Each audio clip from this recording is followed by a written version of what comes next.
Sir, I rise to oppose this draconian unconstitutional bill, sir.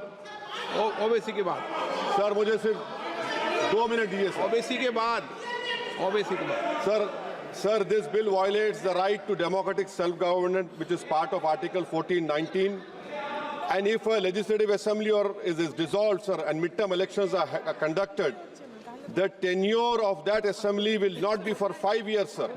This in itself is a violation of parliamentary democracy, which envisages a tenured legislature. Sir, constitutional scheme makes it clear that once elections are conducted, the House should have a right to function for next 5 years. This is a violation of basic structure. That such a provision is being done for administrative convenience, not for constitutional purpose. Sir, the principle of federalism means that states are not mere appendages of the center. States are not dependent on the union for their existence. This is the violation of federalism, sir. Sir, in conclusion, Parliament is not competent to make any law that violates fundamental rights or the basis of the Constitution, sir. This bill indirectly introduced a presidential style of democracy. This bill is based on maximizing political gain and convenience. This bill will finish off regional parties. This bill is only brought in to massage the ego of the supreme leader. Thank you, sir. I oppose this bill. K. Radhakrishnan.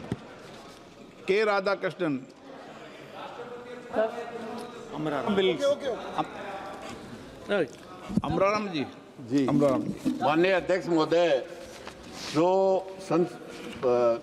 संविधान संशोधन 129 में जो संशोधन लाने के लिए लाए हैं बिल, मैं और मेरी पार्टी इसका विरोध इसलिए करती है कि ये बिल इस देश की संवैधानिक संस्था संविधान और जनतंत्र को ख़त्म करके तानाशाही की ओर बढ़ने का काम है।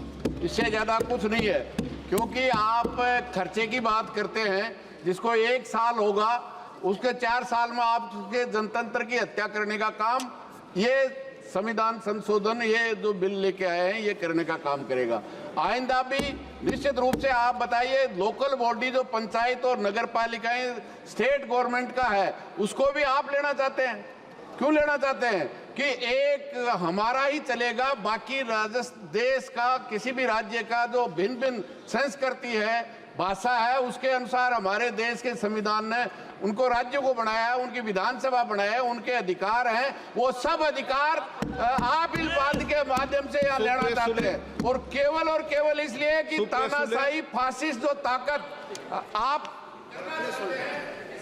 रूप से विरोध चाहे 356 हो, आगे भी अगर मान लो डिजोल्व हो गया, कोई फॉल्ट हो गई, सरकार गिर गई, तो उसके लिए भी आप अगर 2 साल बाद गिर गई तो 3 साल के लिए चुनाव होंगे, 1 साल बच गया तो उसके लिए होगा। इसलिए ये डिटेल चर्चा करेंगे, बात करेंगे। सुप्रिया सुले चर्चा कराई और आज 2 दिन बाद में उसी संविधान को तहस नहस करने के लिए बिल लेके आए हो। इसका हमारी पार्टी बिल्कुल विरोध करती है। Supriya Sule. Thank you sir.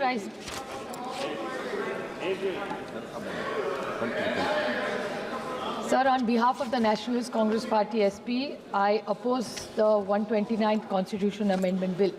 Clearly, most of my colleagues have made the 3 most important points: that this is completely against federalism and the Constitution of India.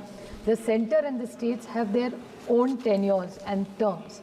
So I think to mix the two is not fair, because the Article 356, because just last week, sir, we debated Article 356, and in the case of S.R. Bommai versus the Constitution of India, dissolving of assemblies was something which both sides have objected, and both sides have done it. So if we object to this, why are we giving this authority to the Election Commission to dissolve assemblies who are elected for 5 years? So I think to break these tenures is completely objectionable, and India is a union of states. Central government cannot. Cooperative federalism is something which we are so proud of. So I request the Honorable the Government of India either to withdraw the bill or send it to a joint parliamentary committee, so we have a detailed discussion, and we'll be happy to support as long as it comes to a joint parliamentary committee. Thank you, sir. संक्षिप्त में बोलना श्रीकांत जी, सब संक्षिप्त में बोलो भाई। धन्यवाद अध्यक्ष जी। आज मैं अपनी पार्टी लेट हिम स्पीक। दादा बैठे, आपको मिला नहीं इसलिए हमें भी आप वंचित मत कीजिए। बस एक्सप्रेस करना चाहते हैं हम भी। मैं आज अपनी पार्टी माननीय अध्यक्ष जी, माननीय सदस्य बालू साहब ने कहा कि इसको जेपीसी को दे देना चाहिए। जब ये संविधान सुधार का विधेयक, संवैधानिक संशोधन जब कैबिनेट में चर्चा में आया, तब प्रधानमंत्री जी ने स्वयं मंशा व्यक्त करी थी कि इसको जेपीसी को देना चाहिए। इस पर विस्तृत चर्चा सभी स्तर पर होनी चाहिए। इसलिए मुझे लगता है कि इसमें सदन का ज्यादा समय जाया करे बगैर, अगर मंत्री जी कहते हैं कि इसको जेपीसी को सौंपने के लिए वो तैयार है, तो जेपीसी में सारी चर्चा होगी और जब जेपीसी के रिपोर्ट के आधार पर कैबिनेट इसको पारित करेगी तब भी फिर से चर्चा होनी है। तो मैं मानता हूं कि माननीय मंत्री जी अगर जेपीसी में रखने की इच्छा व्यक्त करते हैं तो यहीं पर एक चीज समाप्त हो जाएगी। अध्यक्ष जी, जो ये चर्चा हुई है इसका जवाब देने के बाद जो नियम 74 है जिसमें मैं एप्रोप्रिएट जो मोशन ला करके और जेपीसी के गठन का प्रस्ताव निश्चित रूप से करूंगा, निश्चित रूप से जेपीसी के गठन का प्रस्ताव करूंगा। रूल 74 के तहत जेपीसी के गठन का प्रस्ताव है और सरकार की इच्छा भी है। श्रीकांत शिंदे जी संक्षिप्त में। मैं सबको बोलने का मौका दूंगा, लेकिन एक एक मिनट में अपनी बात करें, विषय पर समाप्त कर दे। आपके दल के लोगों ने डिटेल बोल दिया। श्रीकांत शिंदे जी, आज मैं अपनी पार्टी शिवसेना की तरफ से 129 कॉन्स्टिट्यूशन अमेंडमेंट बिल और यूनियन टेरिटरीज अमेंडमेंट बिल पर बोलने के लिए खड़ा हूँ। मैं शिवसेना और हमारे नेता एकनाथ शिंदे जी की तरफ से इस बिल का पूरी तरीके से समर्थन करता हूँ और आज यहाँ पर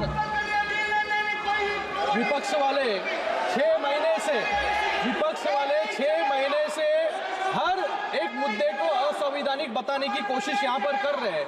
मुझे लगता है कि रिफॉर्म शब्द जब ये आता है तभी कांग्रेस को रिफॉर्म शब्द से ही एलर्जी यहाँ पर मुझे लगता है कि कांग्रेस को है। यहाँ पर सभी लोग संविधान की बात कर रहे हैं सर, हर एक व्यक्ति यहाँ पर उठकर संविधान समझा रहा है। मुझे लगता है मैं इनको याद दिलाना चाहूंगा कि 1975 में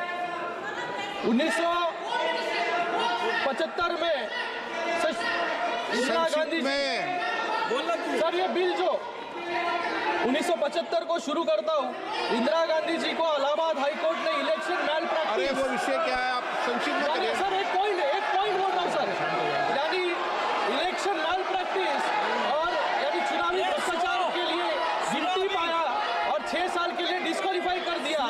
उस जज के साथ कैसा व्यवहार हुआ ये पूरा देश यहाँ पर जानता है और सिर्फ 3 दिन में 29वां संविधान संशोधन लाकर प्रधानमंत्री, राष्ट्रपति और लोकसभा अध्यक्ष को जुडिशियल रिव्यू से बाहर कर दिया।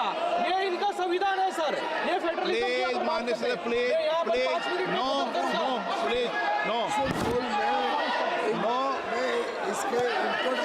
नो माननीय please.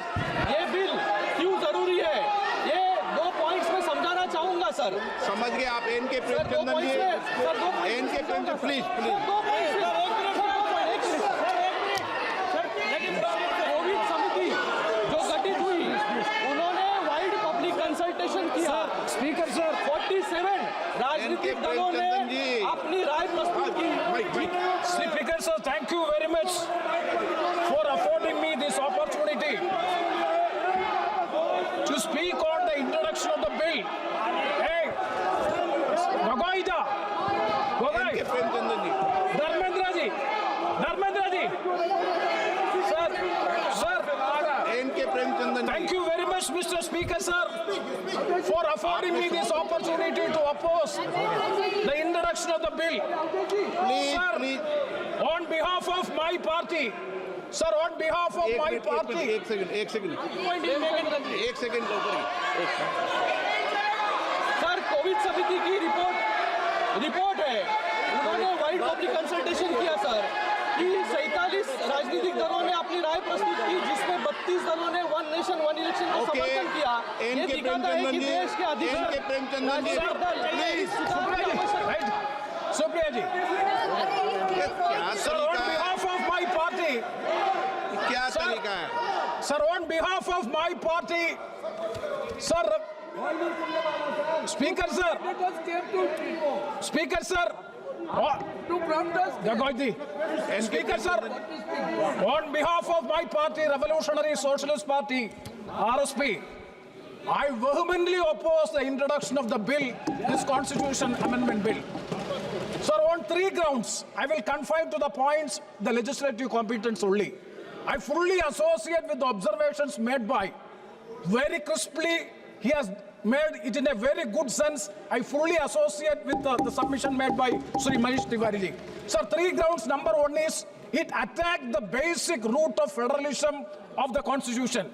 And number 2, the provisions of the bill are uncertain and not clear regarding the conduct of elections in the Legislative Assembly subsequent to the notification making the appointed date. And the third one is, the statement of objects and reasons are not satisfying the contents of the bill. And one more thing is there, Article 368, I will elucidate it further. Sir, regarding, sir, I will be fully within the scope. Sir, drastic structural change in the electoral process in the legislative assemblies. All the states should have been properly consulted before bringing this legislation. I fully agree with the other learned members have already cited. By virtue of this bill, if it is made in law, definite, the state legislative assembly and the state will become the subordinates to the House of the People and the union government. That is essentially against the basic principles of the federal character. And see, sir, Article 368, I do agree with the government. Article 368 does not expressly mention about the legislature's consent, that is more than half of the legislative assembly's concurrence regarding this provision. But I would like to quote a case, that is Kindo Holohan versus Chichilu. In 1993, the 52nd Amendment was challenged, the validity of the 52nd Amendment was challenged in the Supreme Court, and the Supreme Court has struck down 2 paragraphs of this act passed by the Parliament, 52nd Amendment, only because of the reason, those, sir, very technical points, sir, though there is no explicit provision in Article 368 so as to have the consent of the more than half of the legislature, even then, the Honorable Supreme Court has struck down 2 paragraphs of 52nd Amendment Bill, which is included in the 10th schedule. Sir, included in the 10th schedule, disqualification of members due to defection by virtue of the anti-defection law. So, sir, the state has to be properly consulted. Federal character is good, and the third is a practical. I would like to know from the Honorable Home Minister. Sir, what point? Technical. No point. Sir, purely technical. One second. Sir, 2008, sir, 2027 and 2028. Sir, after you are proposing to have the appointed date on 2029. See the problem. After 2029, 17 state assembly elections have to take place. There is nothing is in the bill. Nothing is in the bill regarding the tenure of the legislative assemblies subsequent to the appointed date by the notification. Nothing is clear. With this objection on.